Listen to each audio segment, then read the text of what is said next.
Good day.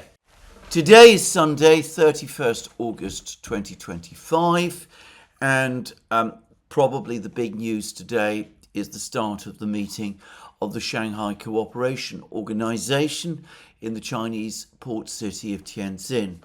And many world leaders are gathering there. Vladimir Putin, the president of Russia, arrived yesterday, I believe, and there's photos of his arrival, and Prime Minister Modi of India is there too.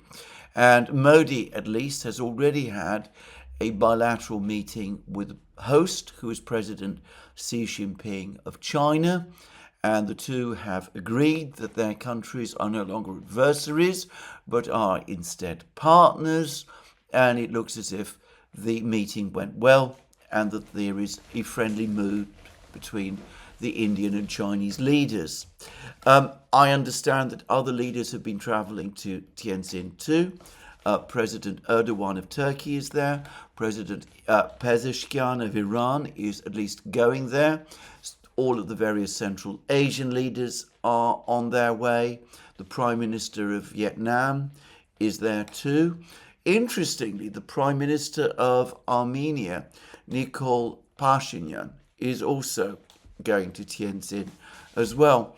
Given his close alignment with the United States and the Europeans, I wonder whether the Russians and the Chinese, and perhaps even the Indians, might wonder about his presence and might be asking themselves whether they have, shall we say, an informer passing on information in their midst, in which case they may handle Pashinyan's presence very carefully. Of course, to say it quickly, that is a guess on my part. But anyway, lots of leaders are turning up in Tianjin, and I understand that yesterday evening, Chinese time, this morning, British time, President Xi Jinping hosted a banquet at which those leaders who have attended, who have already arrived, they were all hosted there. Now, if we're talking about Putin himself, apparently he's brought a massive team of people with him. This is very usual when Putin, the Russian president, goes to China. He doesn't go by himself. The team that he brought with him when he met Trump in Alaska, by comparison, was tiny. It basically consisted of Putin himself, Ushakov, his foreign policy aide, Dmitriev, his investment person, Lavrov, of course, Siluanov, one or two other ministers. In the case of the trip to China, by comparison, I understand at least 10 top ministers of the Russian government are there, including all of the deputy prime ministers. And of course, Lavrov is also there, and military and other people of that kind are there. And importantly, many, many heads of big Russian companies have come with Putin to China as well. And of course, Putin's visit to China does not end with the Shanghai Cooperation Organization meeting. He's going to continue to Beijing. He's going to travel directly to Beijing, presumably with Xi Jinping himself, after the meeting of the Shanghai Cooperation Organization has ended. He will be staying in Beijing. All of this enormous delegation will be attending with him. There will be all kinds of economic discussions and agreements underway. And I understand that, of course, he will also be meeting not just with Xi Jinping, but also with Kim Jong-un, the leader of North Korea, who is also coming. And of course, they will attend the celebrations, and they will watch the parade, and all of those things, but there will be massive numbers of economic and business-related contacts.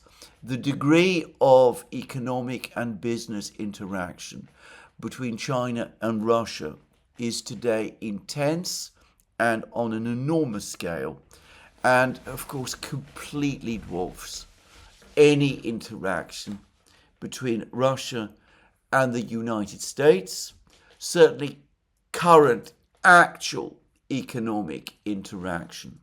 But for the record, even planned interaction, even if everything that has been talked about by the Americans and the Russians about joint work in the Arctic, for example, were to happen, Russia's big trading partner, its primary ambitions would be developing its economic relations with China, not with the United States. Now, in the past, in the face of all of the various tariff and economic pressures that have been coming from the United States, I have said that I thought it was likely that before long we would have an emergency meeting of the BRICS states. And sure enough, yesterday, the Brazilian government called for one. Now, I don't know whether this is going to happen in Tien. I believe the President Lula of Brazil is coming to Tien too, but I haven't seen any record that he is actually there, and maybe he won't be. But anyway, it does look as if an emergency meeting of the BRICS is indeed being convened, and it's already confirmed that Prime Minister Modi of India has asked President Xi Jinping to come to India for the next BRICS, annual BRICS meeting, which is going to take place in India. India now having taken over leadership of the BRICS from Brazil. So anyway, all of this is underway at the present time. I believe that a trilateral meeting of Putin, Modi and Xi is also being planned. So we could see how all of these events are playing out, and Modi and Xi, the Chinese media, full of discussions about the dance of the elephant and the dragon. And of course, if we have a meeting with Putin as well, a trilateral meeting, which is highly likely, by the way, it will be the elephant, the dragon, and the bear. And it will be difficult to avoid the impression that this is happening without some message being sent to the United States as well. Now, in one of my recent programs, I mentioned the very angry and bitter reaction that there has been to some of this from some officials in the United States. Peter Navarro, in particular, Donald Trump's one of Donald Trump's economics people and one of his leaders in conducting tariff policy, and somebody who's taken a lead in negotiations in the past, especially during Donald Trump's first term, in negotiations, trade negotiations with China.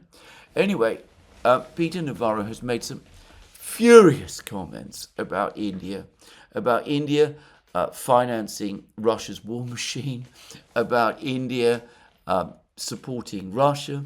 He spoke about his incredulity that India would seriously prefer a relationship with China, which occupies Indian land, as opposed to the relationship with the United States. The trouble is that American officials, in my opinion, have completely misunderstood India and its foreign policy. They have failed to see India for what it is, as a country that has ultimately aspirations to be a great power, that feels that its size, the size of its economy, its rapid economic growth rate, the increasingly large population of highly educated people in India, the size of its armed forces, all of that ultimately point to the day when India will indeed be a great power. And they fail also to understand that India, as a great power or aspiring great power, values its independence, its ability to make its own decisions, has its own foreign policy, its own national interests, and of course, if we're talking about imports of Russian oil, which have been such a vexed topic, and for the record, the Indians are now stepping up their imports of Russian oil. For the Indians, this is a key matter. It's not just that India has an extremely close, long-term relationship with Russia, which it does. It's not just that for both India and Russia, this relationship has now become especially important as balancing out the BRICS, meaning that China is not in a position simply to dominate the BRICS, because there are two other major players, Russia and India, that also have within the BRICS a strategic relationship. It's not just those things. There are also fundamental economic issues as involved as well. So it's now being claimed by various economists in the United States, in the West, that the tariffs that the United States is imposing against India will more than erase whatever earnings, whatever profits India has made from the various discounts, oil discounts that the Russians have been providing. But then this deeply misjudges the nature of the Indian economy, because obviously the countries, the businesses that export to the United States, some of them are important ones, the textile industry, the diamond cutting industry, those sort of industries, and they employ lots of people. But they are not the majority, not remotely the majority of India's enormous population. Many of those people who make up that majority of India's population still live and work on the land. And for them, cheap oil, cheap energy prices is an existential issue. Given that Prime Minister Modi depends politically for these people, given that the Congress, the rival Congress party that might one day seek to replace Prime Minister Modi's party as the ruling party in India again, also needs the support of these people if it is to regain power. Indian governments simply cannot afford to ignore their interests. They cannot simply sacrifice them in the way that the United States appears to assume that they did. And on the bigger geopolitical questions, I am going to say again that it seems to me that the United States, obsessed as it always is, as it continuously is, with its complex games of geopolitical chess, simply does not grasp that these countries, China, India, Russia, not only have their own national interests and, as I said, maintaining stability in the agricultural economy is absolutely one of India's national interests, but they have a history of statecraft that is millennially older than that of the United States itself. They are not obsessed with these intricate games of geopolitical chess that take up and absorb so much of the time and energy in Washington. They don't see the world in that way. Their perspective is longer, it's deeper.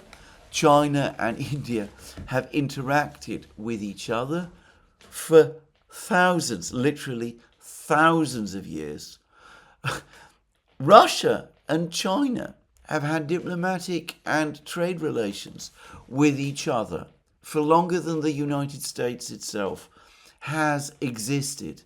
Sometimes there are periods of tension, sometimes there are deep and profound quarrels, sometimes these countries will seek to hedge with the United States in their various interactions with each other.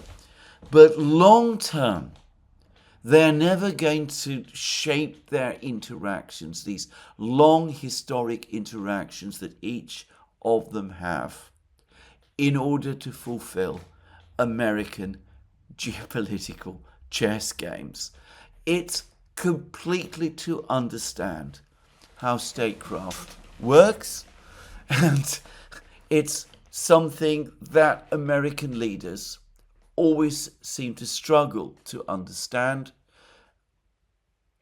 assuming, as they always do, that in their games of geopolitical chess, countries can be expected to act both in an American interest and predictably so.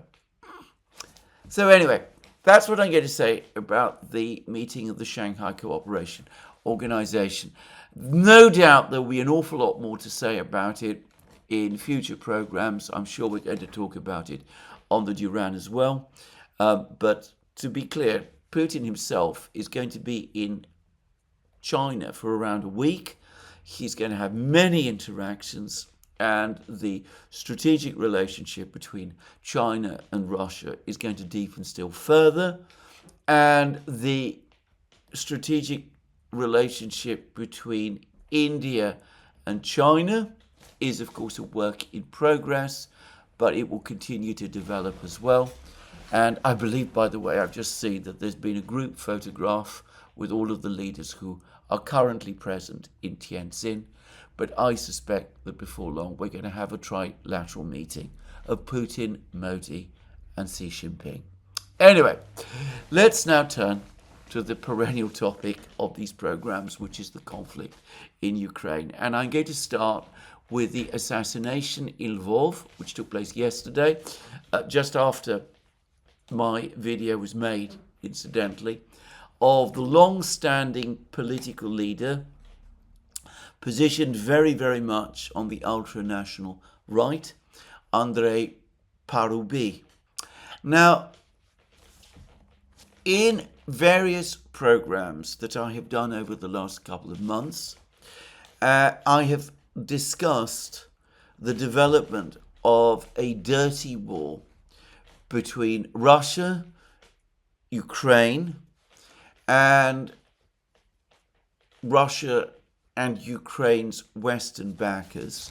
First and foremost, at least according to the Russian view, Britain, who the Russian intelligence agencies, rightly or wrongly, assume is behind many of the James Bond type activities, the assassinations, the sabotage attempts, the derailing of trains, the planting of bombs on the Kerch Bridge, the attacks on the airfields, the drone attacks on the airfields, all of those things. The Russians believe, probably rightly, I mean, I don't know this for a fact, but probably rightly, that the British have played a disproportionate role in all of this, and they are starting.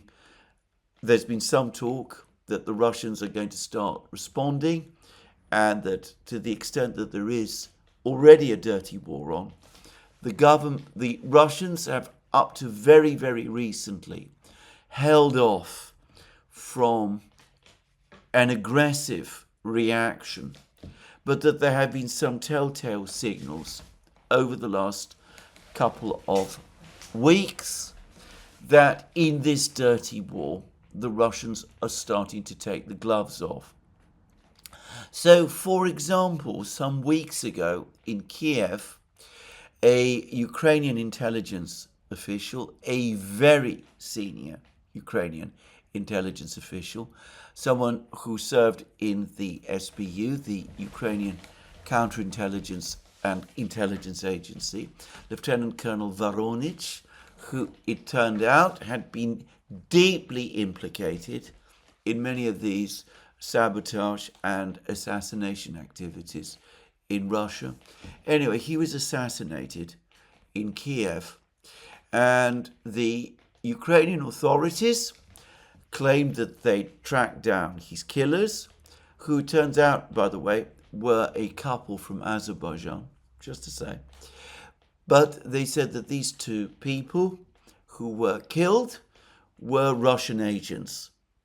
Now, to say quickly, I don't know that these people were Voronich's assassins. There's been no legal finding that I'm aware of that confirms this. And of course, there's been no proof that these people were working for Russia. But as I had already said previously, that I thought that it looked as if the Russians were taking their gloves off in the dirty war.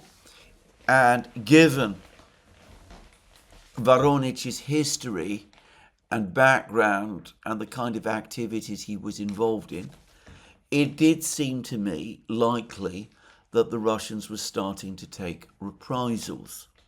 And then I noticed about a week ago that the FSB, Russia's counterintelligence agency, the agency that is the equivalent, if you will, in Russia of the Ukrainian SBU. By the way, both the SBU and the FSB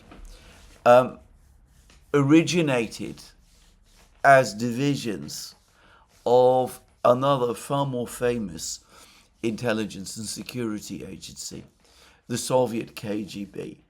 But I'm going to discuss that some other time. Anyway, the FSB, which, by the way, also has the primary intelligence gathering role in Ukraine.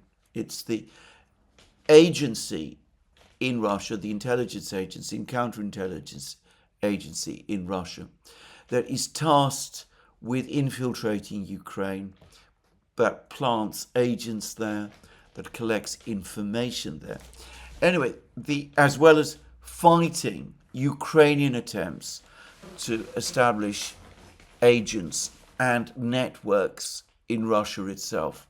Anyway, the FSB claimed that it had successfully destroyed Ukraine's networks in Russia, that it had infiltrated and penetrated and successfully penetrated them, that the various recent actions that the Ukrainians had taken had exposed their networks, making it possible for the Russians to roll them up. And the FSB, it wasn't directly the FSB, but there were reports in the Russian media which said that by contrast, the Russians, and it presumably is the FSB, have managed to create a wide and a very effective network of agents and cells in Ukraine itself, where the FSB might have been short in this regard at the start of the war. Today, they have established a very large, very effective intelligence gathering apparatus within Ukraine, covering the whole of Ukraine.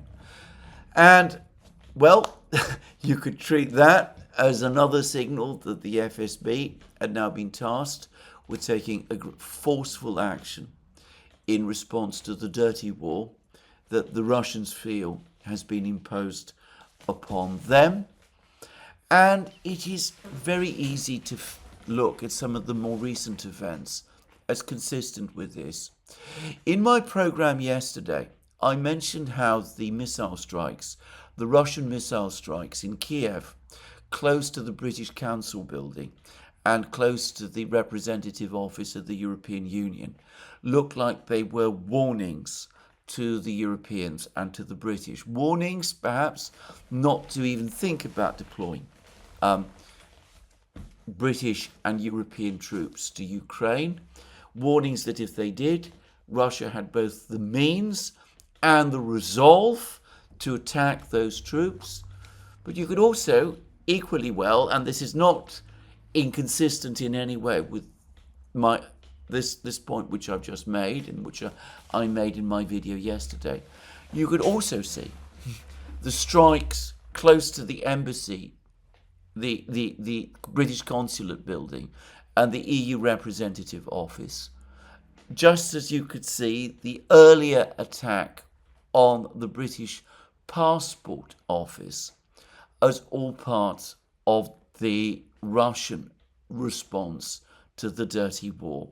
The Russians signalling, especially to the British, we know what you're doing, we know what you're up to, we know what facilities you're using, we are going to strike at them, and whether you complain about it, whether you call in our ambassador, whether you take any other action, we simply don't care.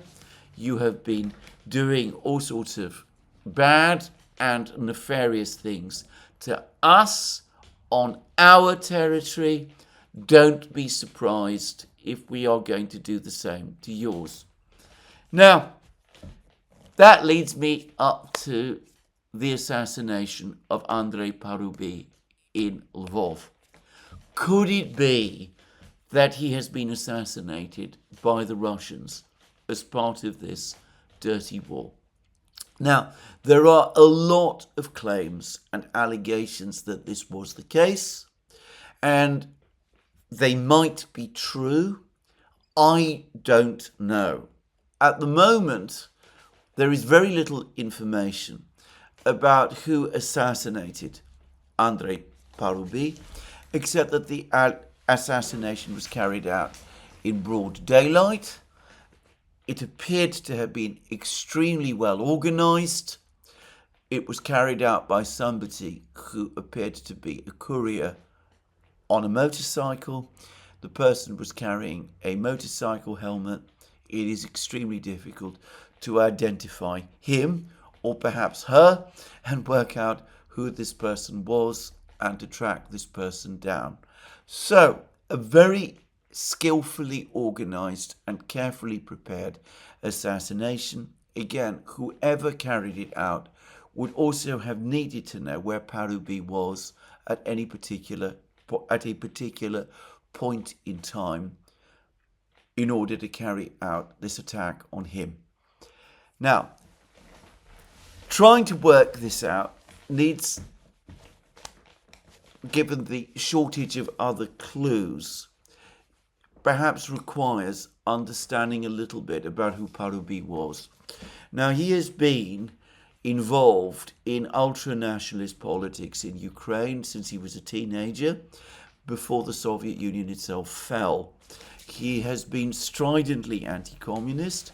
At various times, he has been consistently hostile to Russia and to Russian influence in Ukraine. He has been involved in various different parties at various times, but it's fair to say that all of those parties have tended to be very much on the nationalist side of Ukrainian politics. He was one of the co-founders of the Svoboda party in western Ukraine, which, though it is moderate by the standards of some parts of the Ukrainian nationalist movement, has historically been considered very nationalist indeed. He has also played a very significant role in Ukrainian politics. He was a key ringleader in the events in Maidan Square in 2013 and 2014. He was, for a significant amount of time, appointed, I remember when it happened, formally appointed the commandant of the various camps that were established by the protesters on Maidan Square. Though it was never fully defined quite what that meant. It does seem as if, well, it was quite clear, in fact, that he was fulfilling what one might be describing, could be described as a paramilitary role.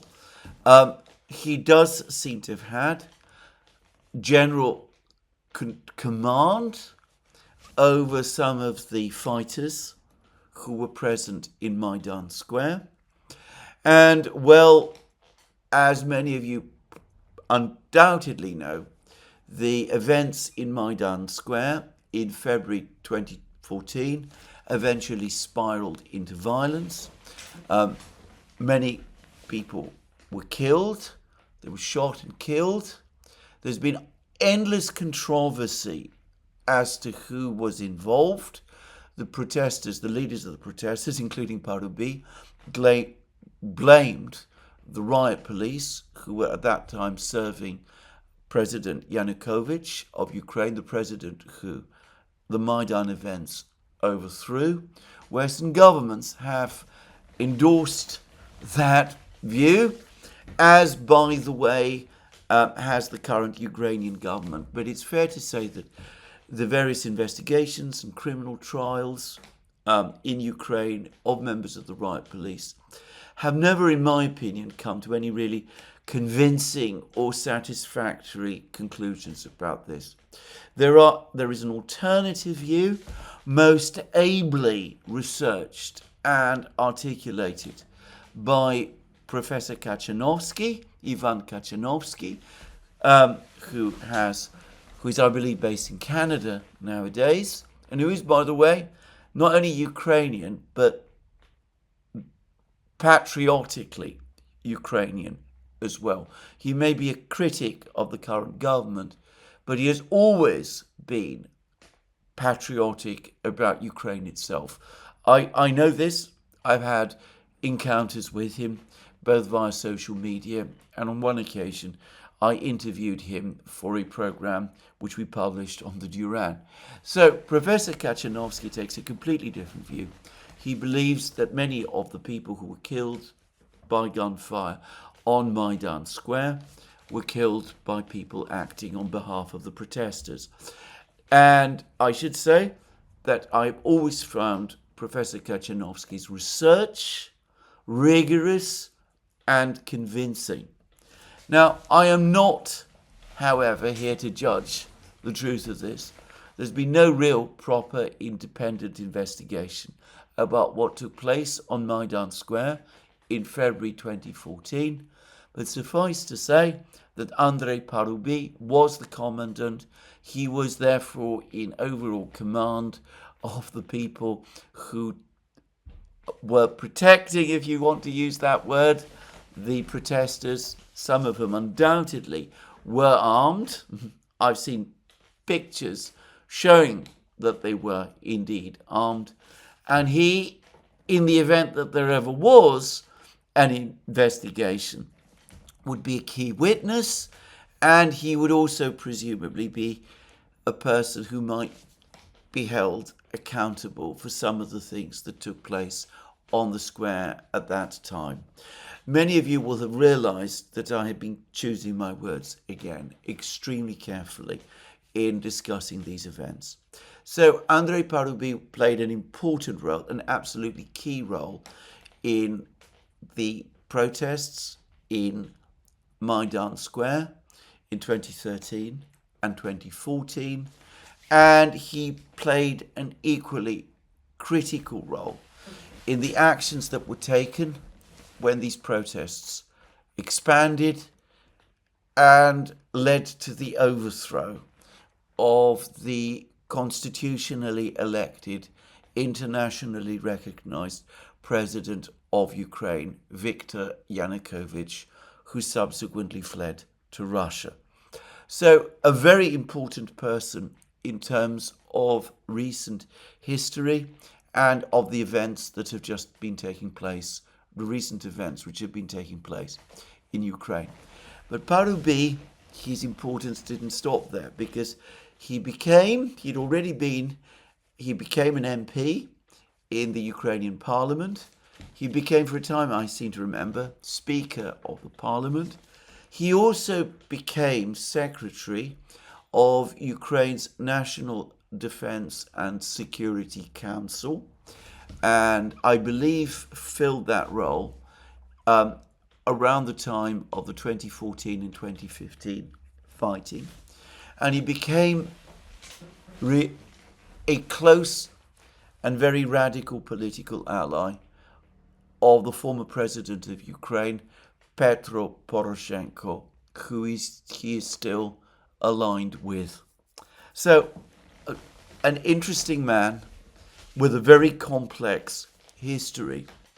Now, it's often the case that the way to try to find out who might have assassinated a particular person is to look at this person's history and background. Now, inevitably, someone like Parubiy will have made many enemies in Ukraine itself. This is a given, and it's almost certain that he would have been deeply unpopular with many people. He was widely supported within the nationalist movement in Ukraine. He was even revered by some of them. I remember that at one point he turned up in Canada, visited Canada, and he was treated during that visit by sections of the Ukrainian community in Canada as a hero. So he's a hero to some, but he would have been seen in a completely opposite way by many others. He might also have been somebody who some people in Ukraine might have seen as dangerous. Now, we have recently been through a period of protests against the current government of President Zelensky. President Zelensky, as we know, has been trying to tighten control of Ukraine.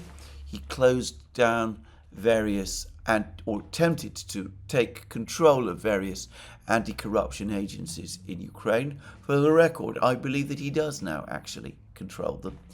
And, well, I personally think that his position is secure, but others think otherwise. There's reports that the Americans are tired of Zelensky and have been attempting to remove him. And, well, could it be that the removal of Parubiy is connected to all of this? After all, he was not at the time of his death part of the Ukrainian power structure. He was an ally, on the contrary, of was an ally of President Poroshenko, who is a rival of President Zelensky's and who wants to overthrow President Zelensky and to replace him in office, and makes little secret of that fact. So could he have been removed for that reason, as part of an internal Ukrainian power struggle? Well, it is certainly possible, and I can't say that I would exclude that possibility entirely. But based on what we have seen about the way in which, as I said, it's been looking increasingly as if the Russians have been pulling off the gloves, have been coming after important people like Colonel Voronich in Ukraine, and have been making other steps as well. I do wonder, and again, I want to stress, I don't know, whether the Russians might not have had a hand in Parubiy's murder. I say this. Firstly, the operation itself was clearly very well organized. People knew where Parubiy was. People knew how to keep an eye on him. Of course, there are people opposed to the Russians in Ukraine who would also have those skills. But I suspect, based on what the FSB and others are saying about the effectiveness of Russian networks in Ukraine, the Russians now do have the means and the people in place and certainly have the skills to pull off something like this. So that might point to the Russians. It's been suggested that the Russians would want Parubiy alive because he's such an important witness to so many of the things that have happened, and that they might want at some point to arrest him and to put him on trial and all of those kind of things. But is there anybody in Moscow who thinks that is a realistic possibility? I would have thought it extremely unlikely. Let us assume that Ukraine were indeed to collapse. It seems to me that Parubiy would be one of those who would make the fastest escape to the West, where he could continue to be a thorn in Russia's side. He showed himself to be a skillful organizer. If there were any plans, for example, to try to create some kind of insurgency inside Ukraine, Parubiy might be one of the people who would be effective in doing that. And that, it seems to me, might be a motive for the Russians to want to get rid of him. So it does seem to me as if the Russians probably, knowing his background, knowing the sort of person he is, knowing that he's completely irreconcilable, might want to remove him from the scene. And, well, they can be pretty ruthless defending their own interests. And it seems to me that they absolutely would not hesitate, if they thought it was in their own interests, to eliminate someone like this. So, on balance, and I want to stress, I don't know this for a fact, on balance, I think that there is at least a fair chance that it was indeed the Russians. Perhaps there will be an investigation. Perhaps that investigation will provide different clues. We shall see. All I would say is that, of course, from a Russian point of view, eliminating Parubiy might have another advantage and purpose. Parubiy is, if you like, Maidan royalty, one of the best known figures in the Maidan events, somebody who is universally known within the nationalist movement, somebody who's popular with many people around the nationalist movement. Coming after and eliminating someone like him is inevitably going to create a frisson of fear. And if it was the Russians, then that might have been exactly and mostly what this was all about. My own sense is that we are indeed in a dirty war. And this is what, perhaps more than anything else, inclines me to think that it was indeed the Russians. To repeat again, I might be entirely wrong here. But if it was the Russians, then this is conclusive evidence that they are indeed taking the gloves off. And they're not just now limiting their reprisals, and they will certainly see them as reprisals, at the intelligence and security officials like Lieutenant Colonel Voronich, but they're now coming after the political leaders, the political deciders in Ukraine as well. Anyway, we will see. There may be more information about this affair before long, but that's what I'm going to say about it in this program today. Now, let's now talk about the other big piece of news that came about the actual conduct of the special military operation. And it was provided by the chief of the Russian General Staff, General Valery Gerasimov, in a massive meeting which took place yesterday in the Russian Ministry of Defense. This is a meeting convened by the Russian Defense Minister Andriy Belousov. It was actually chaired by him, and its purpose was partly to review the current situation within the Russian military and the Russian military defense establishment. Belousov provided his own report. He received reports from many, many Russian officials, and one of those reports was provided by Gerasimov, and he provided an overview, a more detailed overview of the state of the special military operation from a Russian perspective than any Russian official, military official, has done since March 2022, when I remember that the operations chief of the Russian General Staff, General Sergei Rudskoy, did briefly something very similar, though it must be said that Gerasimov's overview was much, much more extensive. Now, I will anticipate by saying that Gerasimov provided some startling information. I don't think startling is too strong a word.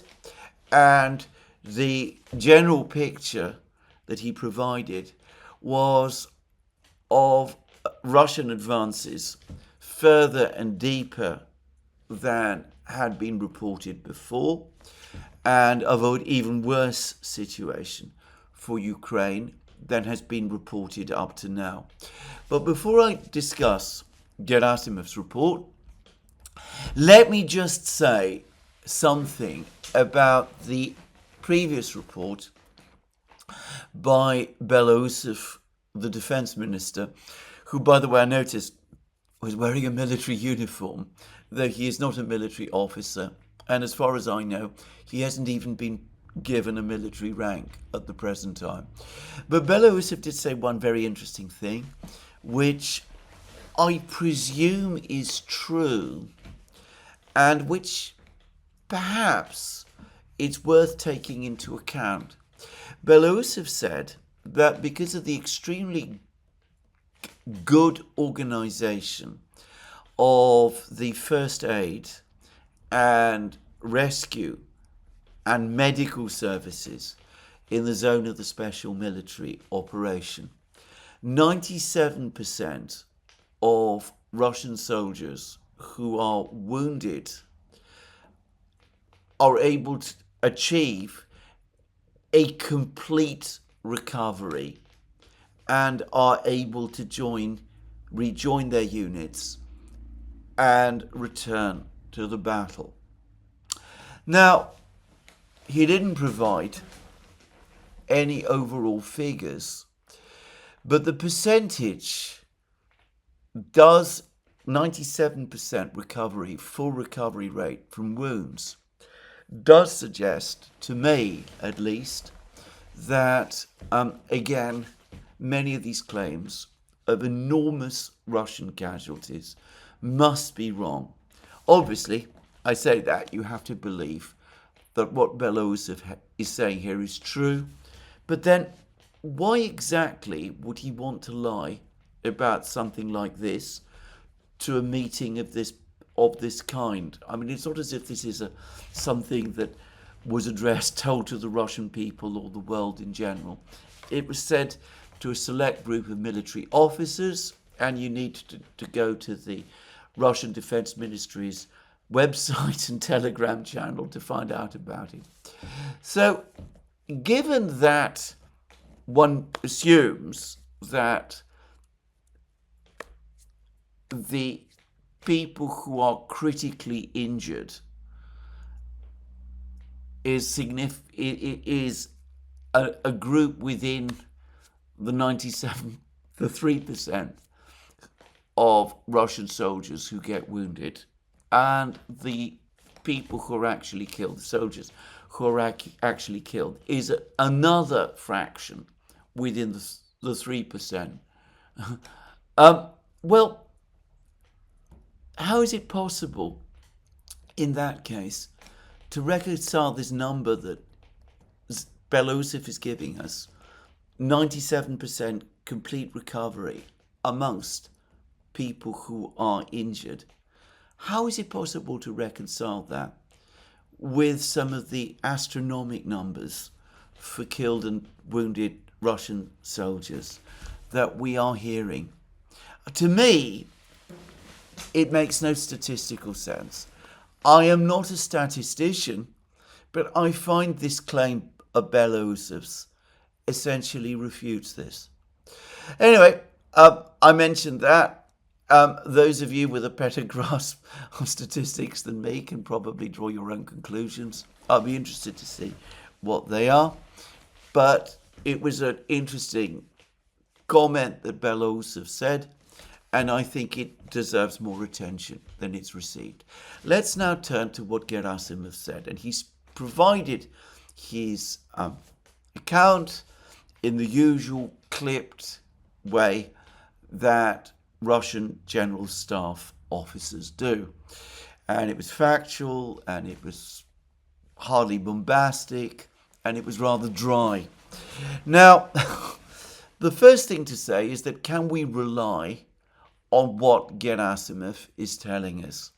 Now, Gerasimov has said things in the past which might cast doubt on some of his credibility. At the start of Ukraine's August 2024 Kursk offensive, he attended a meeting in the Kremlin, which was chaired by Putin, and gave a summary of the situation as it appeared then. This is on I think it was the third day of Ukraine's operation. And I think pretty much everybody now who remembers that presentation that Gerasimov gave will agree that it was fundamentally a false one. It gave an impression of a much more limited operation by the Ukrainians than was actually being carried out, and gave an impression of a situation under control, which at the time that the presentation was given was simply wrong. I mean, the Ukrainians were breaking through, and it looked as if things were far worse in Kursk than Gerasimov was saying. Now, I said at the time, when I read Gerasimov's report, and on one of the programs I did at the time, that it was obvious to me that Gerasimov's report had been extremely carefully coordinated with Putin's office, that it had been very, very carefully prepared, precisely with the purpose of playing down what was happening in Kursk region, so as not to create perhaps alarm and panic, and to give the impression that the situation was indeed being brought under control. And it probably was the case that in the part of the meeting that was not published, Gerasimov was much more frank and forthright about what was actually happening. And by the way, I still think that. But nonetheless, we are faced with the fact that on that occasion, in August 2024, Gerasimov told us things that were significantly less than the whole truth about the military situation. Could he be doing the same thing today? Well, I can't see why, frankly. To repeat again, this is a meeting amongst senior military officials. Obviously, it is not classified because we all know about it, as you can read the entire presentation if you wish. But I'm not really sure why Gerasimov would be providing this information at this time if he thought it was wrong, if he knew it was wrong. If he knew it was wrong, he would not be fooling the Ukrainians, because, of course, the Ukrainians would know it was wrong. The Western governments would presumably also know it was wrong as well. The military officers, the Russian military officers he was providing this information to, would presumably also know it was wrong.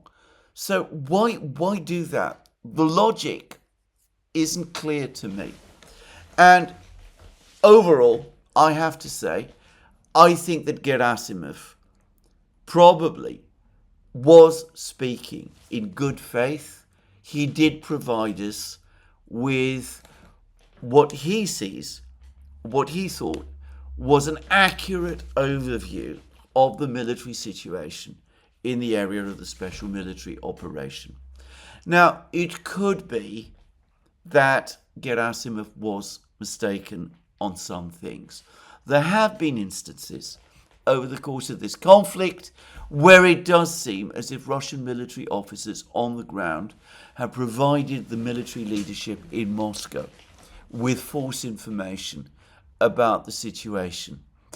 But my own sense is that the Russian military authorities, Gerasimov himself, long ago conducted a purge to remove all officers who did that kind of thing, and that today it's most unlikely that anything like that is happening. So I not only think that Gerasimov almost certainly was talking in good faith, providing us information that he believed was accurate, but I believe on balance that the information is, well, shall we say 90% accurate. It's a dynamic and fluid situation. The presentation was probably prepared over several days. It might not have been exactly up to date as of the time when it was given, but it gives us an overall sense, an accurate sense of where we are. So what did Gerasimov tell us?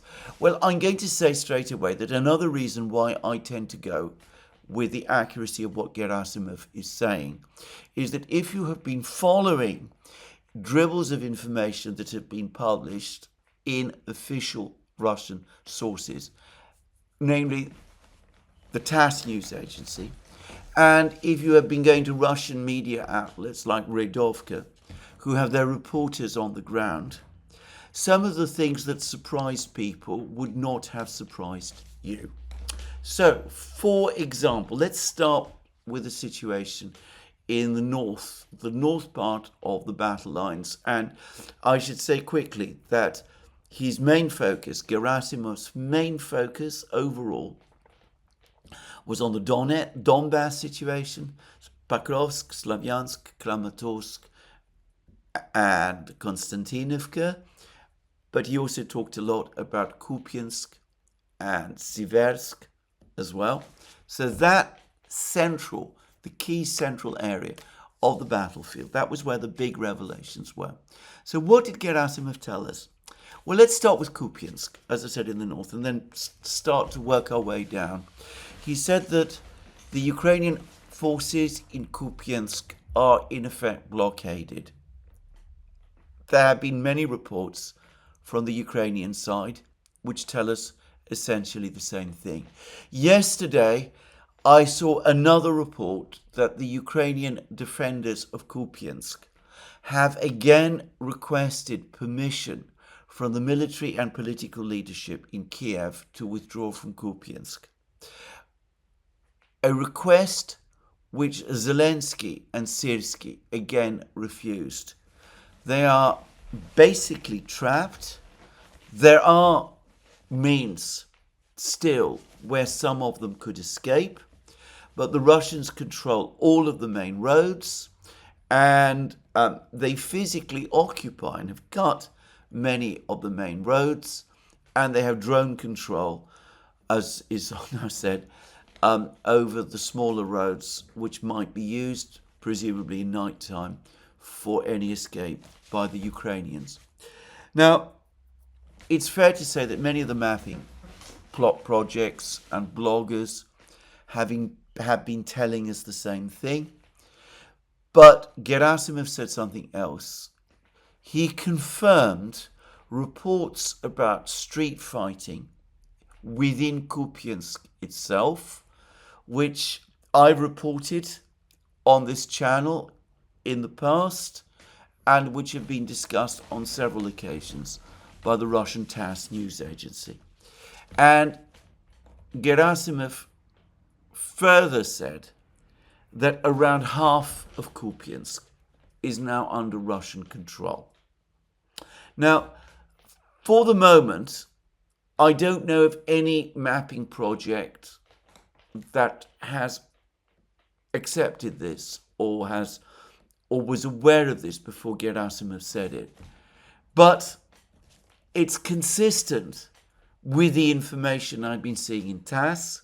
It's consistent with the information I've been reading in places like Redovka, and I suspect it's true. So we could see that the situation for the Ukrainians in Kupiansk is significantly worse than even the worst reports coming from the Ukrainian side have been acknowledging.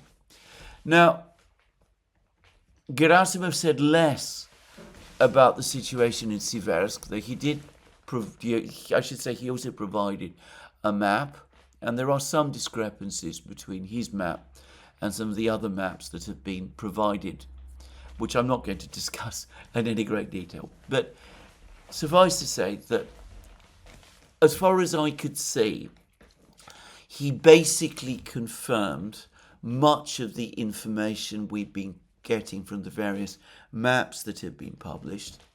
But he also said, and he was very clear, that the Russians have actually broken into Siversk itself and that fighting is already taking place inside the town.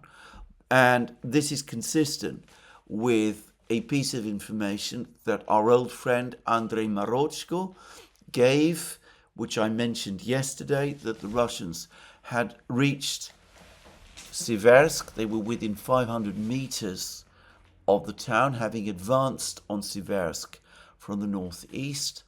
And it looks like in the hours that followed that report by Marochko, the Russian army has broken into Siversk, and there is now an ongoing battle taking place there. Now, moving further westwards, he provided perhaps the most interesting information of all.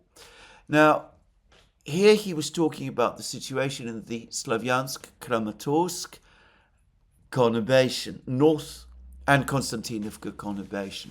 Firstly, a couple of weeks ago, whilst the Battle of Chasiv Yar was still underway, it became clear that the Russians were making significant attempts to gain and capture territory north of Chasiv Yar. And it looks as if this process has continued. It seems that various Ukrainian-controlled villages in this large area have been surrounded, that the Russians are gradually working to reduce and capture all of these villages. And suffice to say, the Russians appear to be establishing stable positions immediately to the east of Kramatorsk, the central and biggest city within the Slavyansk-Kramatorsk Konstantinovka conurbation. It is increasingly looking as if the Russians are working towards preparations for a storming operation, not just of Konstantinovka, we'll come to that in a moment, but of Kramatorsk as well. And it could be that these two operations will be conducted in parallel with each other, very much like the battles for Toretsk and New York were. Just to say, on the Konstantinovka area, but in the area of Konstantinovka, he confirmed that the Russians have broken into Konstantinovka itself, that fighting is taking place in the town, and he also confirmed that there are still Ukrainian troops south of the Kliban-Bik reservoir, and that they are trapped, and that the Russian army is currently reducing them. It's basically rounding up these Ukrainian soldiers, and that it's gradually well, it's clearing in effect the Klibanbek, the area south of the Klibanbek reservoir, that there's still some Ukrainian holdouts there. Now, on the question of Pokrovsk, in some ways this is the most interesting piece of information of all, alongside that from Chasov Yar, the area around Chasov Yar, because Gerasimov corroborated the consistent reporting from Radovka, the newspaper based in Smolensk. Radovka has long been saying that the Russian army, as well as working to capture the two villages of Rodinska and Belitska north of Pokrovsk, the two villages that lie along the main road, the main supply road, leading from the north into Pokrovsk. Radovka has been saying that the Russians have crossed the road, established stable positions west of the road, and that their forces are operating immediately outside the village of Grishine, to the northwest of Pokrovsk, immediately north of the one big remaining supply road, the E50 road. And Gerasimov confirmed this, not so much in words, but his map showed an area of control of the Russian army west of Rodinska and Belitska, leading all the way to Grishine itself. And Gerasimov said that Pokrovsk is effectively encircled. The Russians have, as he put it, blockaded Pokrovsk. Despite the Ukrainian attempts to redeploy forces there, the Ukrainian redeployment of troops to the Pokrovsk area, the various Ukrainian counterattacks, the Russians have cut all the main supply roads leading into Pokrovsk. They have in effect closed the E50 motorway and the railway lines and all of the other ways in which the garrison inside Pokrovsk receives supplies. Now, I didn't get much sense of what the situation southwest of Pokrovsk, in places like Udachny and Sergeyevka and in the Pokrovska mine were. Gerasimov didn't go into that granular detail. But Radovka, which has been consistently correct in its reporting, says that Udachny is now firmly under Russian control, and that the Russians are indeed fighting for control of the Pokrovska mine, southwest of Pokrovsk, which, once it is captured, will in effect close the circle. Now, Gerasimov also confirmed that there is fighting underway within Pokrovsk itself, and interestingly, and this, what I'm going to say now, tends to corroborate his accounts. He also confirmed that a Ukrainian counterattack that the Ukrainians had been talking about rather a lot in the area of Novoekonomichny and Mirnograd had indeed achieved a small amount of a success.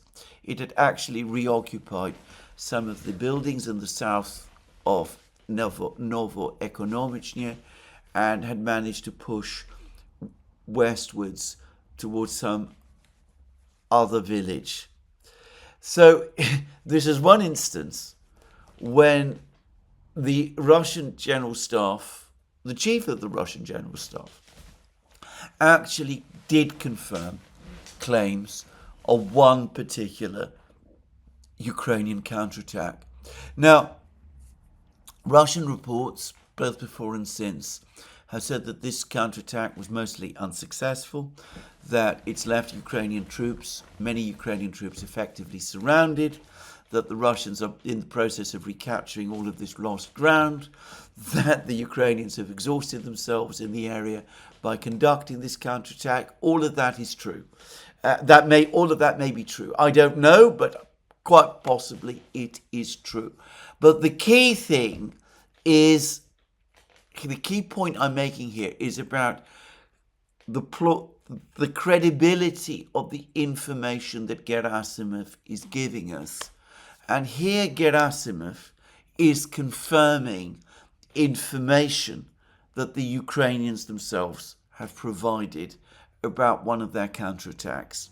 So again, that points further towards Gerasimov's credibility. So in the key area of Pokrovsk, he says that the town is blockaded. He shows, by the way, all of the territory pretty much in the northeast of Pokrovsk, where the Russians achieved their breakthrough under Russian control. It does seem as if there is indeed fighting going on in Sharkovo, the village to the east of this breakthrough area, but Gerasimov didn't discuss that.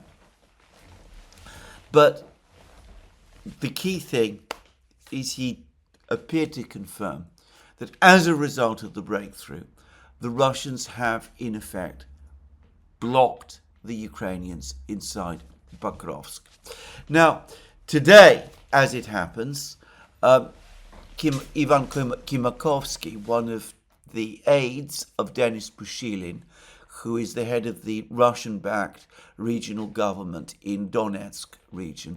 Anyway, Kimakovsky says that the Russians have complete air control over Pokrovsk, that their drones operate at will over Pokrovsk, that the Ukrainians basically cannot move in Pokrovsk without the Russians being aware of it, and their FPV drones and their other types of drones being able to attack and destroy Ukrainian armor and people who are moving inside Pokrovsk.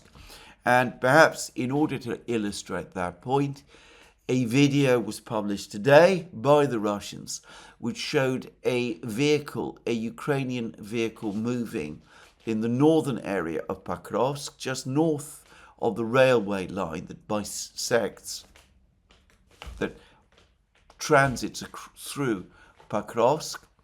And, well, this vehicle, the nature of which I couldn't make out at all, was indeed destroyed by bombs being dropped from a Russian drone. So anyway,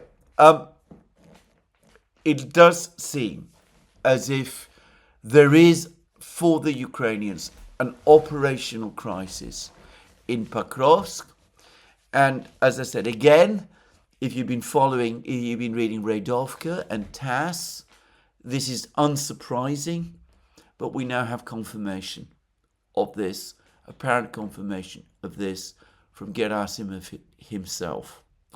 So overall, one gets the sense that the situation in Donbass is now becoming critical to an even greater extent than perhaps some people in the West fully understand. Now, in providing his account of the battles, his account of the situation, Gerasimov also made some other very interesting points. He said that this was a discussion of what has been happening on the front lines in the spring and summer, after, in other words, the successful capture of Kursk region, which took place in March, and the defeat of the Ukrainians there.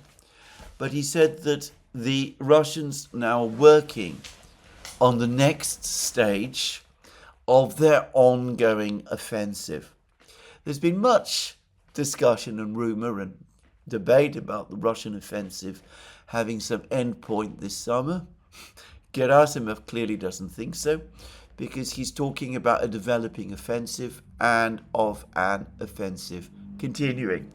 And he also spoke about the nature of the fighting. He said that the Ukrainians have been using all their forces to try to slow the Russian offensive, that this has never prevented the Russians from continuing their advances, and that the Russians have the initiative on every part of the front line, but that it is obliging the Ukrainians to shuttle their various elite formations from one part of the front lines to another, to plug holes and gaps in the front lines, and that the Ukrainian elite formations have in effect become fire brigade units, trying to put out fires wherever the Russians light them, trying to plug holes wherever the Russians punch them through, and the implication is that these brigades are becoming exhausted.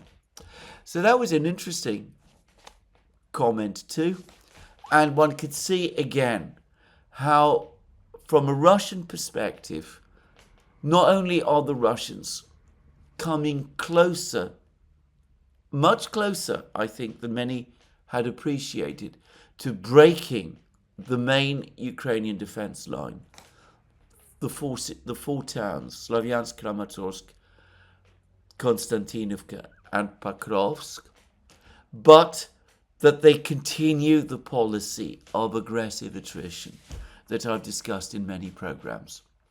Now, there are reports this morning that the Russians are in the process of completing a major regrouping of troops and reinforcement of troops, specifically in the Pokrovsk area. To repeat again, Gerasimov said that the Russians are preparing the next stage of their offensive.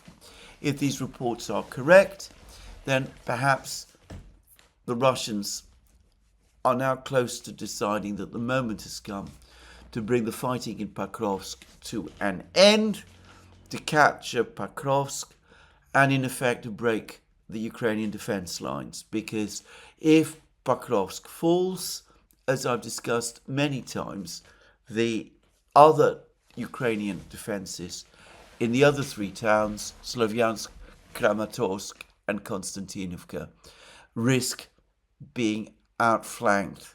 In fact, if Pokrovsk falls in the south and Kupiansk falls in the north, and the Russians capture Siversk, which they look likely to do, and the Russians capture Liman, and there's been other news, this time from bloggers, about more Russian advances in the Liman front. It seems the Russians are about to capture another village just north of Liman called Shandri Galova, and that will bring the Russians very close to Liman indeed. Anyway, if all of this happens, then it seems to me that over the next few months, unless the Ukrainians decide to conduct an orderly retreat from the cities of Slavyansk, Kramatorsk and Konstantinovka, there is a genuine real risk that they, meaning the better part of the Ukrainian army, could find themselves trapped essentially in a cauldron. But anyway, we shall see what works out, but it does look to me as if there is a strong possibility that the Russians are indeed planning some kind of big operation in Pokrovsk. And to repeat again, I think that this is the Schwerpunkt, the main area of focus. It's where the Russians want to achieve their breakthrough. They have their reserve armies ready to exploit it. Once this line of cities is broken, they can advance north towards Kharkiv, or they can advance west to the river, to the Dnieper. They can do all kinds of different things. Anyway, that's Gerasimov, a most interesting discussion, providing us insight both into Russian strategy, the way that aggressive attrition still represents the key way in which the Russians conduct the war, and also the actual tactical situation in all the key places where the fighting is continuing to happen.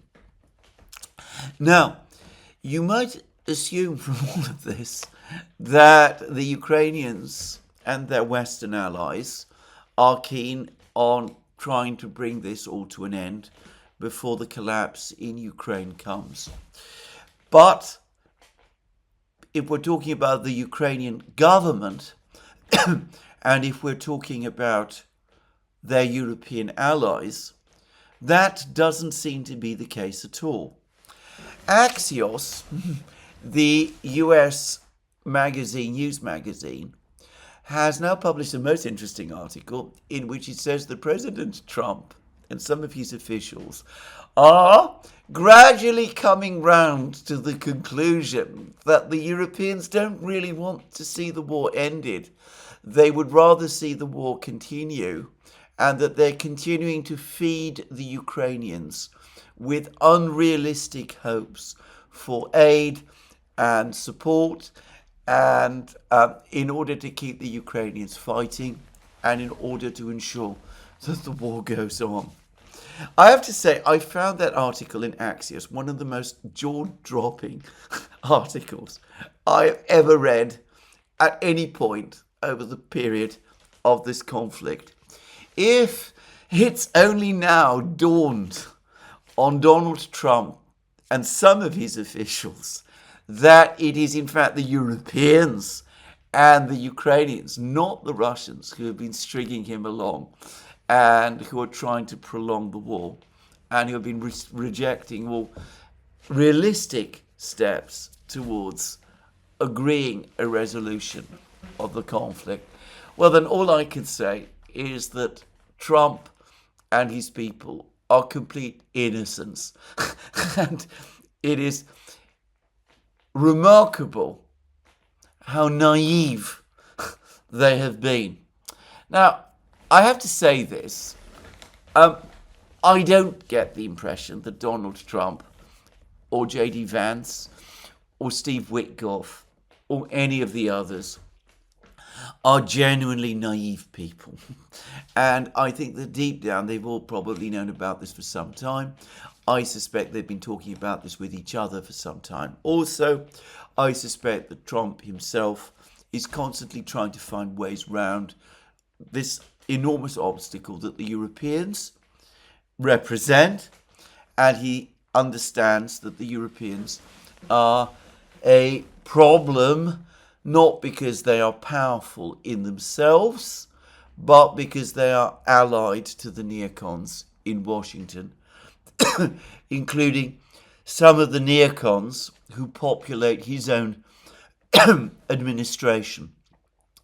Well, I suspect that this article in Axios, and it's interesting, by the way, that there are some people in the administration who appear to be briefing Axios. Anyway, I suspect that this is a reflection of the seething anger within a part of the administration following the attacks on Steve Witkoff. The members of the administration who are angry about these attacks on Steve Witkoff probably understand, undoubtedly do understand, in fact, that these are not goodwill attacks. That it's not, the criticisms of Witkoff are not because the Europeans actually think that Witkoff is incompetent, or that he doesn't understand Putin, or that he isn't briefing Trump properly, or any of those things. The reason the Europeans are trying to discredit Witkoff is because they're trying to discredit the entire process of discussion between the Americans and the Russians, because they don't want that process of discussion to proceed and result in the achievement of some kind of peace in Ukraine. A peace which, as President Trump has apparently already told his officials, given the realities of the war, can only in the end be on something close to Russian terms. So one can sense some of the anger building up. We've seen the Americans refusing to criticize the Russian drone and missile attacks on Kiev. We can see the strong pushback, not just from J.D. Vance now, but from other members of the administration against the attacks on Witkoff as well. And we can also see some of the other criticisms that are taking place and some of the other steps that the administration is taking. One of the most remarkable of which, by the way, I should have mentioned previously, is the administration's decision. It's attributed to Tulsi Gabbard, but I am sure that it was a joint decision of the president. The decision by the administration to deny information to the members of the Five Eyes alliance, which of course means in this context the British, about the ongoing discussions between the Americans, the administration, and the Russians. Something which, to my knowledge, is unprecedented and must have caused deep alarm, though unstated alarm, in London. But when I said that this was a jaw-dropping article in Axios, the idea that the Americans have only just now realized that the Europeans don't really want peace and all of that. When I said that, well, you don't really need to spend too much time doing what I do on these programs and analysing in detail the various European discussions and the various machinations and intrigues that the Europeans engage in to see that. All you need to do is, first of all, to listen to Vladimir Putin, who over the course of the press conference in Alaska, in effect warned Trump about the fact that the Europeans were most unlikely to be constructive and would instead be as obstructive and engage in as many intrigues as they could in order to derail the entire process. So you can listen to Putin, but there's someone else you could listen to as well, and that is Zelensky, the president of Ukraine. And he's back at it once more. Yesterday, he made a further speech in which, surprise, he said that the only way forward is through an unconditional ceasefire, in other words, a freezing of the conflict. And he says that everybody except the Russians agrees. Everybody agrees? Donald Trump said in the meeting with Putin in Anchorage that he'd come round to Putin's point of view, that an unconditional ceasefire was not the way forward. Trump actually wrote a comment on Truth Social about this. And yet here we have Zelensky repeating once more that demand which the Russians have always rejected for an unconditional ceasefire, and implying that everybody, including Trump himself, is still in agreement with that approach. Now, what is that if not an attempt to sabotage the understanding the Americans and the Russians, Putin and Trump, reached in Alaska? There's much commentary and talk in the media in the West about how Trump always puts the pressure on Zelensky as opposed to Putin. I don't really think this is true at all. After all, Trump continues to authorize weapons transfers to Ukraine. He continues to provide indirectly financial and economic assistance to Ukraine. He threatens the Russians with sanctions all the time. How can one say that that is not pressure? Perhaps the problem is not that he doesn't pressure Putin, but that he doesn't pressure Zelensky enough. He doesn't take Zelensky and the Europeans to one side and tell them, look guys, this war is lost. If you continue in this way, the Russians will break through in Donbass. They will do so fairly soon. And then you'll be in a far worse position than the one you're in today. And it could be that the outcome will be that you will not only lose, but that you will lose all. Trump has never done that. And unless and until he does, I suspect his diplomatic moves, such as they are, will be stillborn. Anyway, this is where I'm going to finish today's program. Let me remind you again, you can find all our programs on our various platforms, Locals, Rumble and X. You can support our work via Patreon and Subscribestar. Links under this video. Last but not least, if you've liked this video, please remember to tick the like button and to check your subscription to this channel. That's me for today. More from me soon. Have a very good day.